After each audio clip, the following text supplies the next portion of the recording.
The Clinton Avenue Reformed Church is proud to present the new series, Elijah, Prophet and Miracle Worker.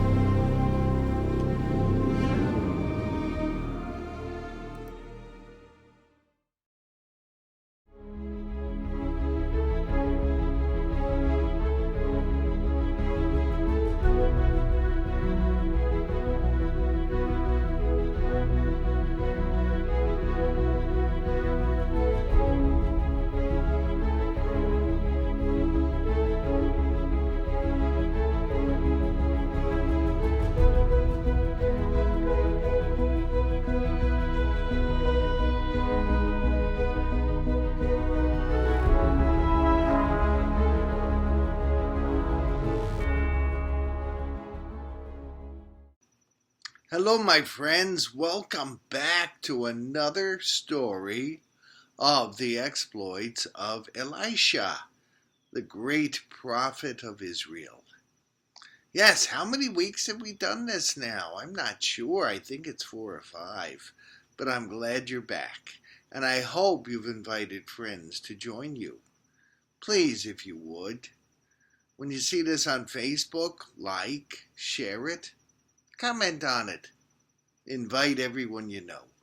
I'd like everyone to hear Bible stories. They're just so important to know who God is and what we owe God and what God expects from us.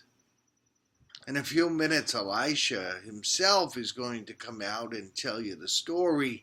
I'll just tell you a little bit about it. It involves a drought.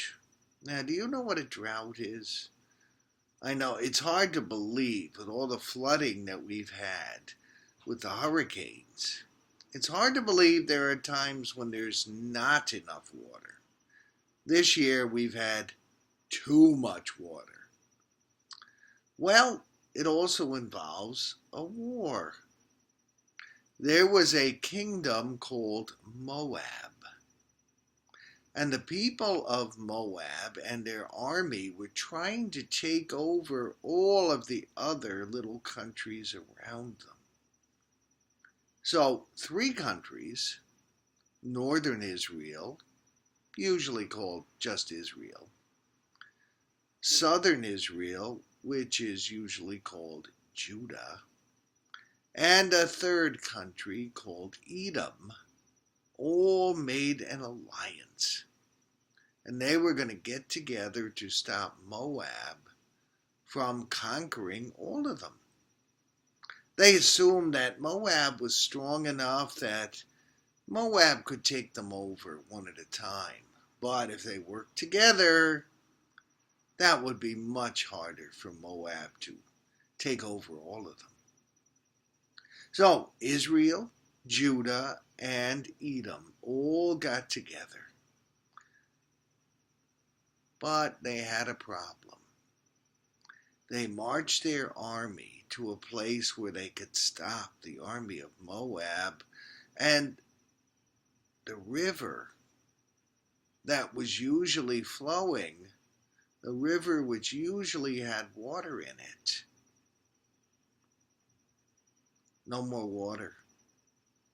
So what are they going to do now? Well, the king of Israel said, I need to talk to the prophet Elisha and see what he can do about this. There's only one problem with this. See, the king of Israel was not faithful to God. The king of Israel long ago had started to worship other gods.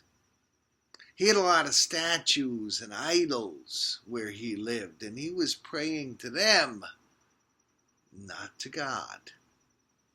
Now, what do you think Elisha's going to say?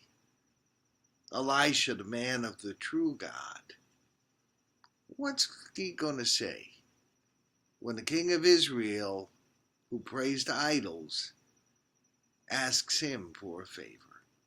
Well, rather than tell you any more details, I'm just going to let Elisha tell you. So, stay where you are. In just a minute, Elisha is going to tell you the whole story, just as he remembers it. Thank you. God bless you. From all of the people of Clinton Avenue Reformed Church, I'm Pastor Mark.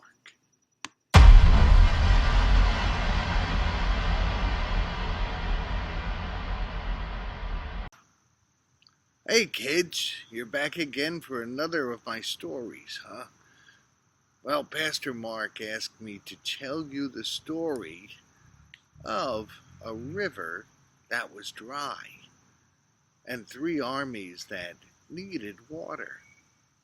See, it all started when a country called Moab was trying to take over my country, Israel, my country, Judah, and a neighboring country called Edom. The Moabites were coming out and they had a big, strong army. So Israel, Judah, and Edom said, we need to get together and work together.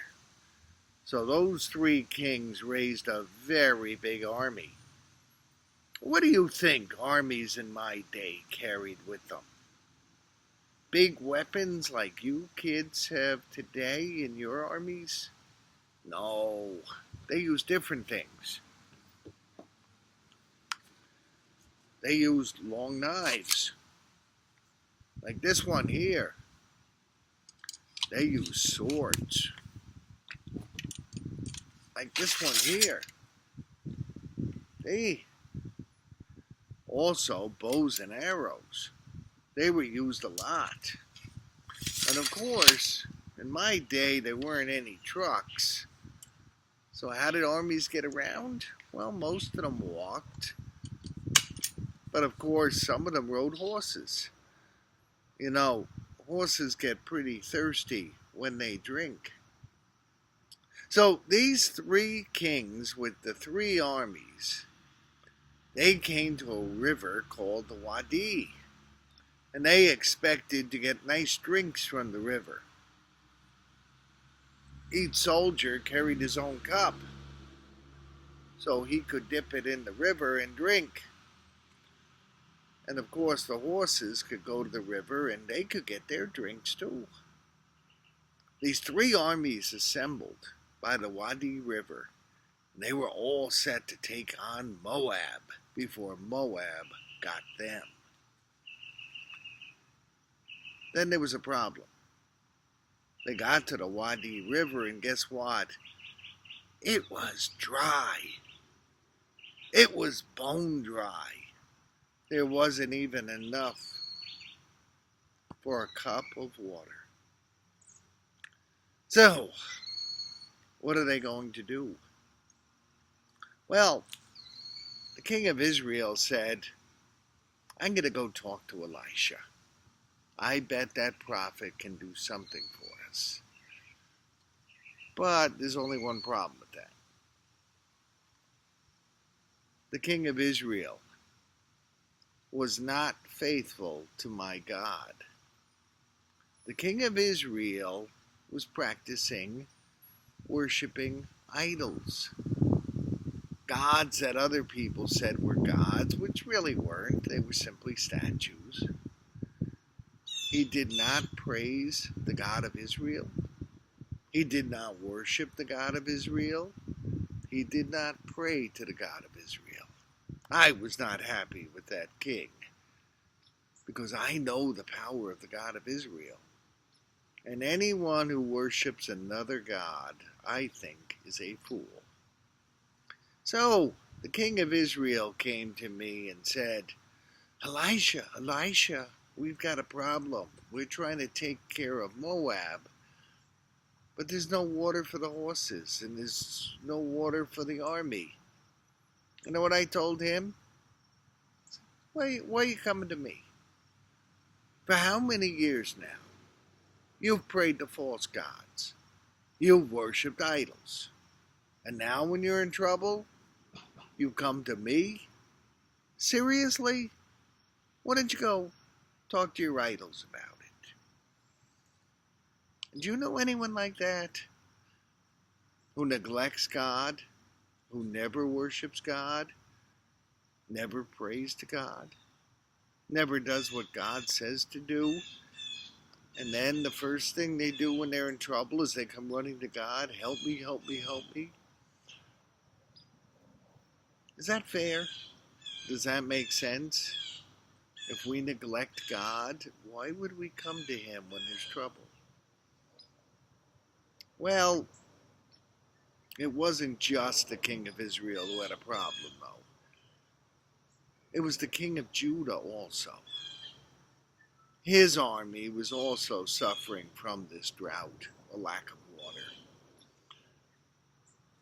I did want to help him out because he was faithful. He worshiped God, he prayed to God. So what I said to the God of Israel, the king of Israel was, as far as I'm concerned, you can go talk to your idols and your pagan gods and ask them for the favor. But I do respect and I do have friendship with the king of Judah. For his sake, I will talk to God and see if we can get water here. Not for your sake, because I got no respect for you. You ignore God. You disrespect God. But the king of Judah does respect God. So for his sake, well, okay, I'll talk to God. And so, sometimes God speaks to me through music. I had musicians gathered, and they all came, and they played music. And as I was meditating on that music, the Spirit of God came upon me, and the Spirit of God said, by tomorrow, the Wadi River will no longer be dry. It will be overflowing with water. Now, the people who trusted God and worshiped God, they believed that. But there were some people in the army who didn't. They went to bed that night saying, yeah, sure, like that's going to happen. Well, everyone woke up the next day, and the Wadi River was so full of water that everyone grabbed their cups, and they were full, full, full. And there was so much water, even the horses drank as much as they wanted to drink. And that was a good example of how God takes care of his faithful people. And sometimes even unfaithful people get blessed by God. Like the king of Israel, he was in on that blessing too, but only because he was friends with the king of Judah. So my question today is, how faithful are you? Do you pray to God every day? Do you worship God? Do you come to church and worship? If not, should you really be asking God for a blessing when you need one? And if you are that faithful, there's a chance for you to ask God for a blessing on behalf of a friend. And maybe that friend, because of you, will get to know God. Well, that's my story for today. I hope you learned something from it. I hope you enjoyed it. And please come back next week. Pastor Mark and I will be telling you more about all of my experiences. God bless you this week. You be faithful to him. He is faithful to you.